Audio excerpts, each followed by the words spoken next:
అబ్బబ్బబ్బబ్బబ్బబ్బా! ఏం ఉడకపోతా, ఏం గర్మి.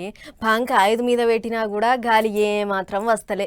ఈ అగడు ఎన్నడ తక్కువైతదో ఏమో అని అనుకున్నోళ్ళంతా వానల పుణ్యమా అని జర్రంత నిమ్మలబడ్డరు. కానీ డ్యూటీకెక్కిన వానదేవుడు మాత్రం వారు వన్ సైడ్ చేసి జోపుడు జోపిండు. మరి వానల మోక జయంగా ఎక్కడెక్కడ ఎట్లెట్లుంది, శినుకులు ఇంకా ఎన్నొద్దులు ఉన్నాయో పురాగా ఒక్క నజరేసేద్దాం పార్రి. రైట్, 2 తెలుగు రాష్ట్రాలలో వానదేవుడు డ్యూటీకి ఎక్కిండు.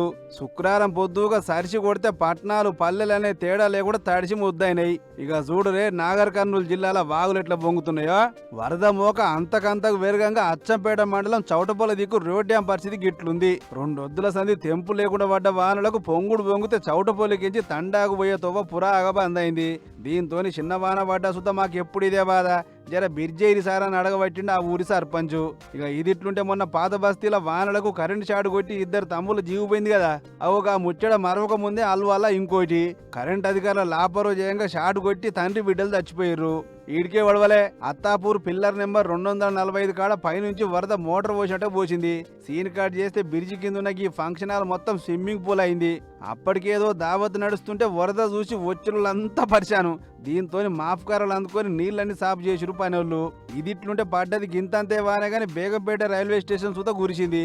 కోట్ల రూపాయలు ఖర్చు పెట్టి కడితే తాల్ తుప్పాస్ వానకే కురిసే. ఇదేం సక్కదనం అని యథేష్కం కామెంట్ రాస్తున్నారు నెటిజన్లు. ఇదొక్కటే కాదు, పట్టణంలో చాలా దిక్కుల దంచి కొడితే దెబ్బకు రోడ్లు మొత్తం జామ్ ప్యాక్ అయినాయి బండ్లతోని. ఇక మనతాను ఇట్లుంటే అటు పల్నాడు జిల్లాలో ఇంకో పరిశాను.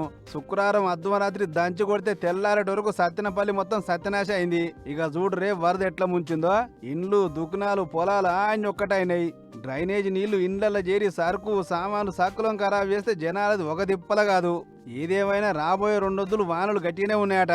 కాబట్టి జనం జరంత పైలంగా ఉండాలి అని హెచ్చరిక చేస్తున్నారు మొగులు అధికారులు. చూసుకోరు మరి.